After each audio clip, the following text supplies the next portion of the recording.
trench coat. Let's bring him out. Misha, come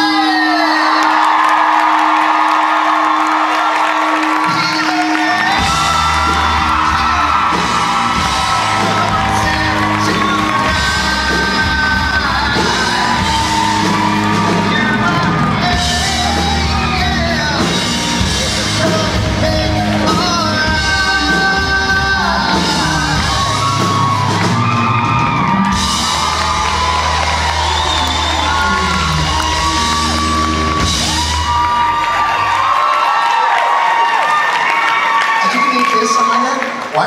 Is that a kiss? Did you give me a kiss? It was awkward because I just went to sniff your neck for some reason. I was just following a natural impulse. Sure.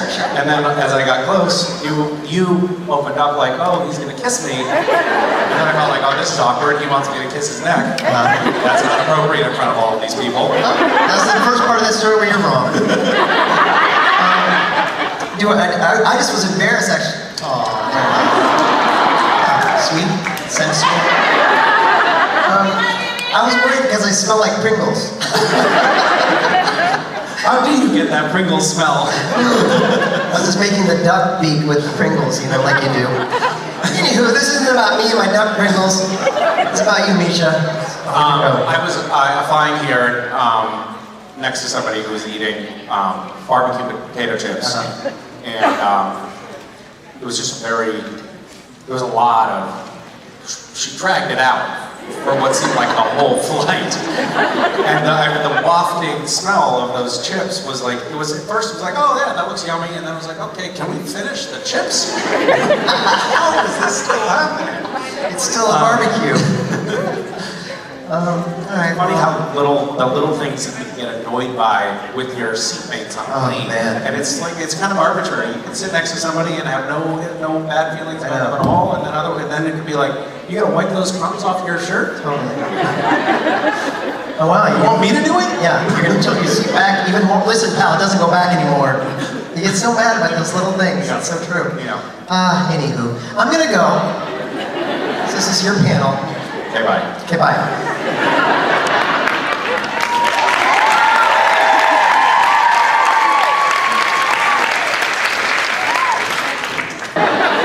It's nice to be back in DC. How many of you are from the DC metropolitan area? Wow, a shocking number of you are not from the DC metropolitan. How many are not from DC? Wow, it's like January 6th all over again.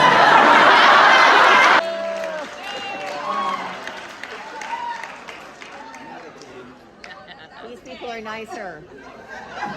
You said but nicer, or they were nicer? No, these people are nicer. These people are nicer? Well, we'll see. I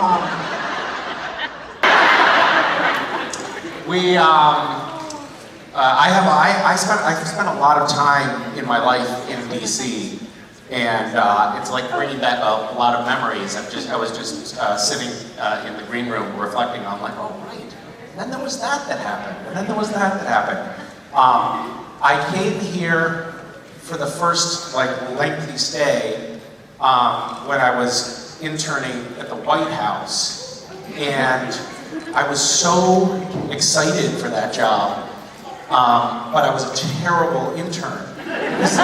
It turns out so I don't know if you all know this, but sometimes they make interns do really boring things.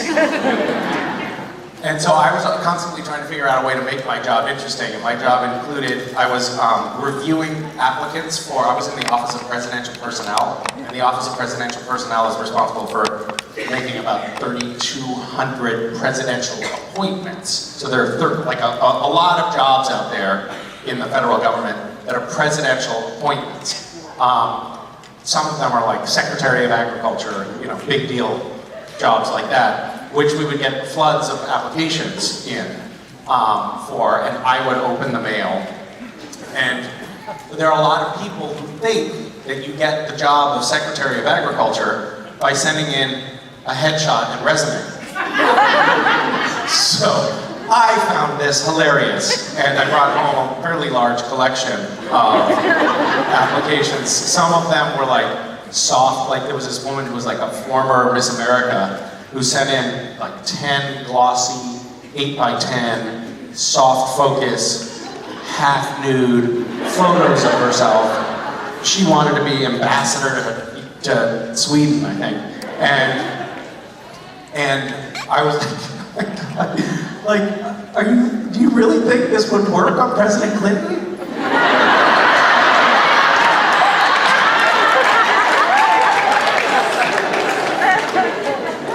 I just wrote that just now.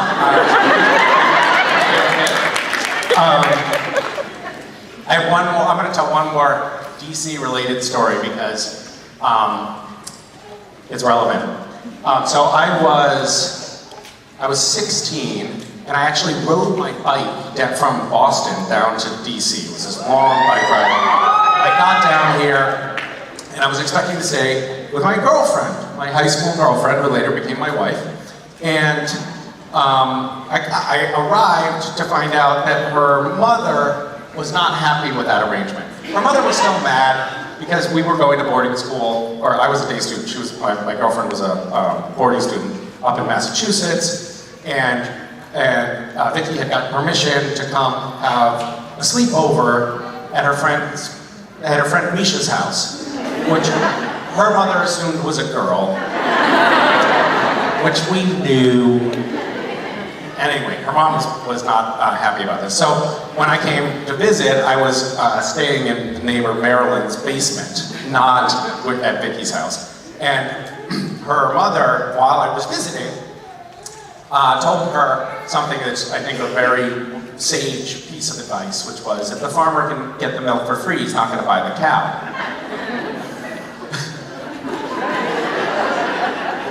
And she is a religious woman, and she gave Vicky a promise ring while I was visiting. The promise ring, I don't know if you're all familiar with this, but it's a very effective tool to get your teenage children to engage in celibacy.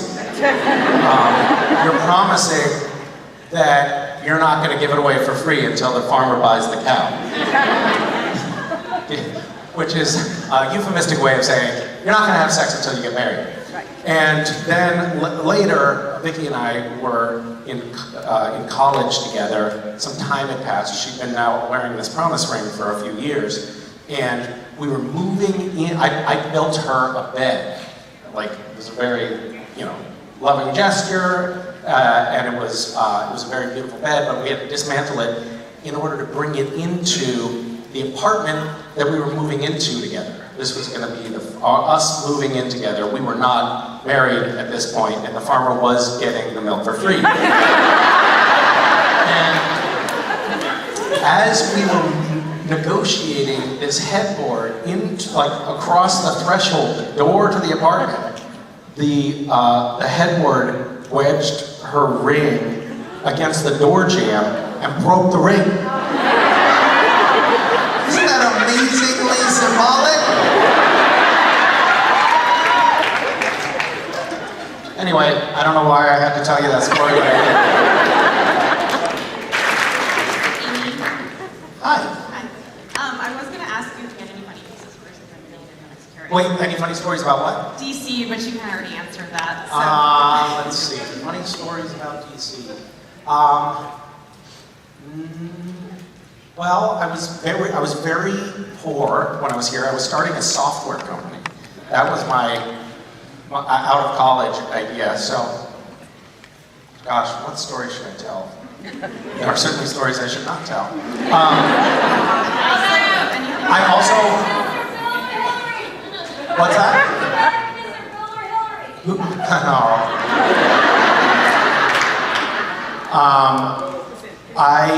I mean, the interns were. No, that's not the right story. So I was very. We didn't have a lot of money, and so there would be. I discovered early on here in DC, because all the money was going into the software company at this point, this startup software company that was very ill-conceived because I know nothing about software. But I discovered that there was this thing called happy hour in DC. And the great thing about happy hour is if you buy a beer, you can eat all of the like free snacks you want. And so this was like the cornerstone of my diet.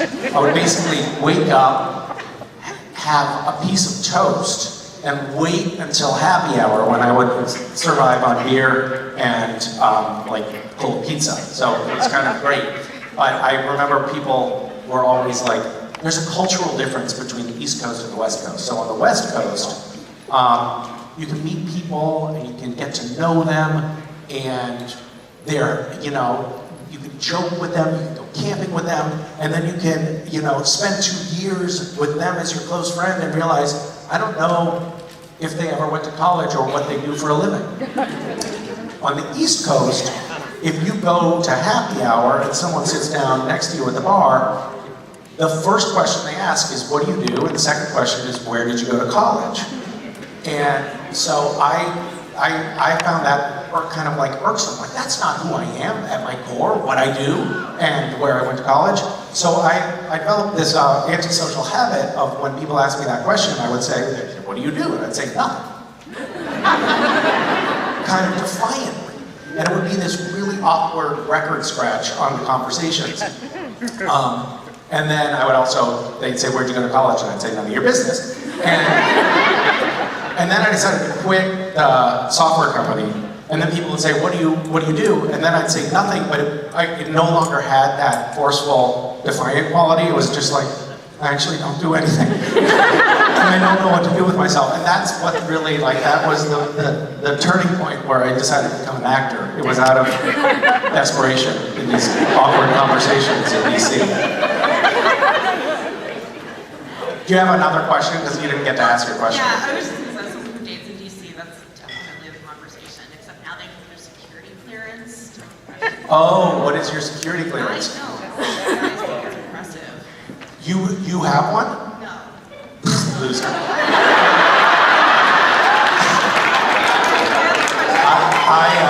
I've told this story before, but I'll tell it again because you are insisting.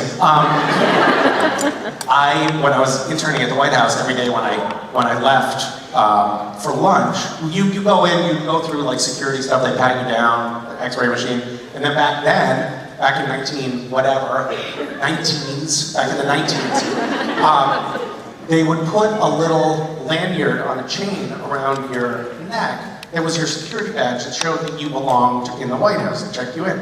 And then when you went out for lunch, you would drop it in a little basket. And then when you came back in, they'd give you another one. Well, I would I put it in my pocket instead. And then I would take, when I went out to lunch, and then I'd get a new one. And then when I went home, I'd take another one. So every day, I stole 2 security badges from the White House. And I also stole a lot of letterhead that says the White House on it, which I still have, and occasionally use, because it's, believe it or not, really fucking useful. And I had, in my room, at my mother's house, I made like a mobile, like I had this plant, like hanging plant thing with no plant in it, and I hung all of these security badges as like a decorative element in my room. And then someone was like, wait, are these actual security badges from the White House? And I was like, yeah, pretty cool, huh? I've got like 100 of them. And then this person like flipped it over and started reading the back of it with small print that I had never taken a look at. And it said something like, minimum 7-year prison felony charge. Having this in your possession outside of White House grounds. Which gave me pause. It would be like 700 years in prison. Anyway, but I'm not worried about that now. Because it's statute of limitations and all. You still didn't get to ask your question, huh? It sucks. If you had had a security clearance, I would have let you ask. Well, you know what though? I mean, a security clearance doesn't even mean anything these days because you can apparently, put top secret documents in and take it back to your house.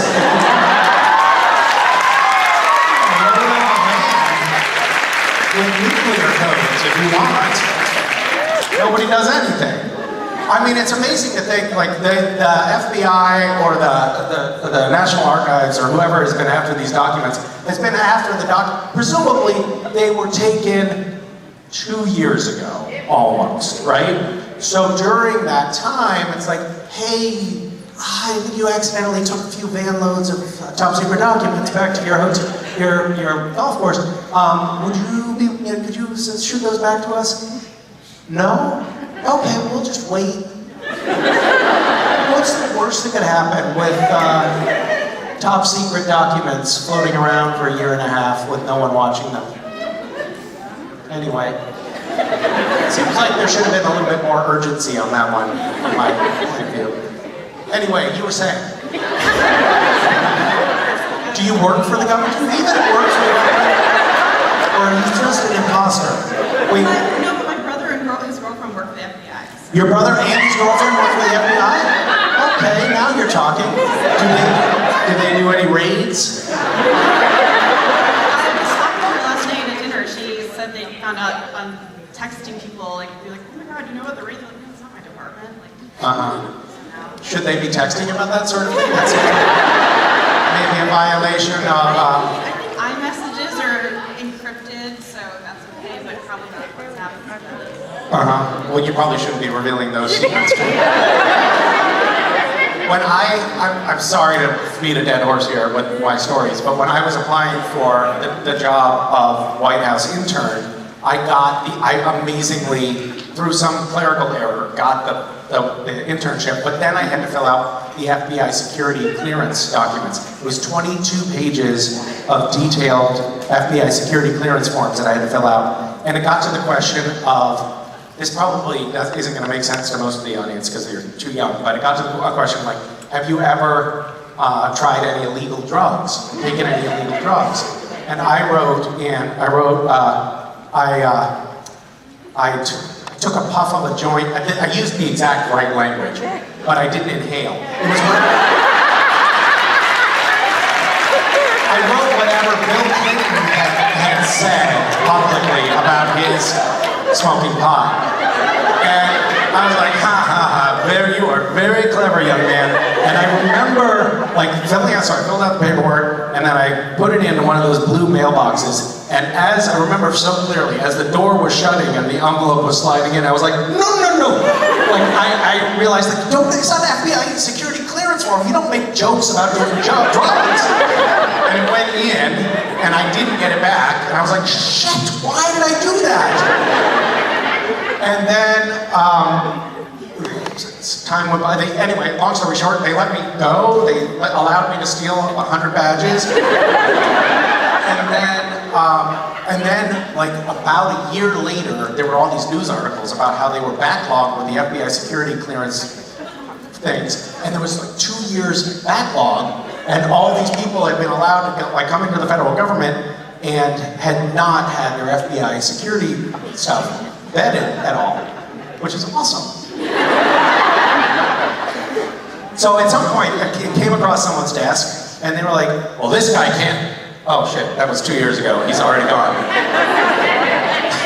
We should probably go raid his house. Anyway, you were asking a question. Taking up so much time, I feel like I should ask you. Yeah, you should. It's a little bit rude. But anyway, you're connected with some very important people at the FBI, and you're sharing some of their secrets, so it's worth it.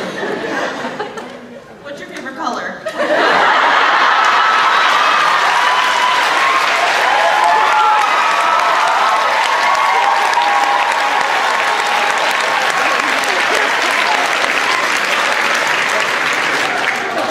You win this round.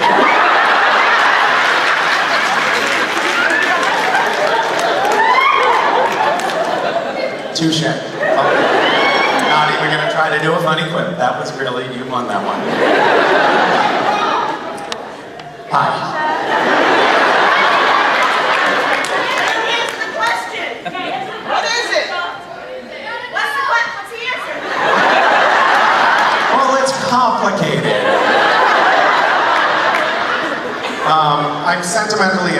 color orange, but I think I prefer the color blue. Hi. Hi. I'm Sydney. Hi, Sydney. So I was wondering, you cook with your kids, they're older now, so I was, if they had any of their dishes that they made when they were younger that they actually like something they really like, or if you ever like made one of those dishes with them, like, and how they reacted to it, like your siblings. You mean like the cooking fast and fresh dishes? Like Santa Monica winter salad or something like that? Or just Thanksgiving. Yeah, that Thanksgiving pasta with jam sauce. Yeah. For those of you who don't know, I made these like little series of videos with my son and a little bit daughter when she was very young when we were doing these. But it was basically like just letting West take the reins in the kitchen, and we would like go to the grocery store. He would pick the items that we were buying, and then he would lead in the cooking process. And one day we made pasta with jam sauce, which it was about to be Thanksgiving, and I said, Wes, why don't we do something Thanksgiving related? And he said, okay. We got in the car and I said, what do you want to make? And he said, I want to make pasta with jam sauce. Okay, all right, we'll do that. So we did it, and it was truly vile. And it was a catastrophic mess. If you can find it on YouTube, but he ended up getting like the beaters out and spraying this like, it was tomato sauce mixed with chocolate sauce, mixed with jam, mixed with a whole apple, and it was just like, I was like wiping it out of my eyes, and I was like out of every crevice in the kitchen for months after that. But we put that, so I have this scavenger hunt Gish, and we put in Gish one year the recipe, all the ingredients that went into pasta with jam sauce, and then as an item for the scavenger hunt, we had people prepare pasta with jam sauce for professional food critics. And the item was to get a professional food critic to write a review of pasta with jam sauce. And there's all these like really high profile professional food critics who wrote critiques of pasta with jam sauce. And so there was, I think it was a Seattle Times food critic wrote, hate is not strong enough a word.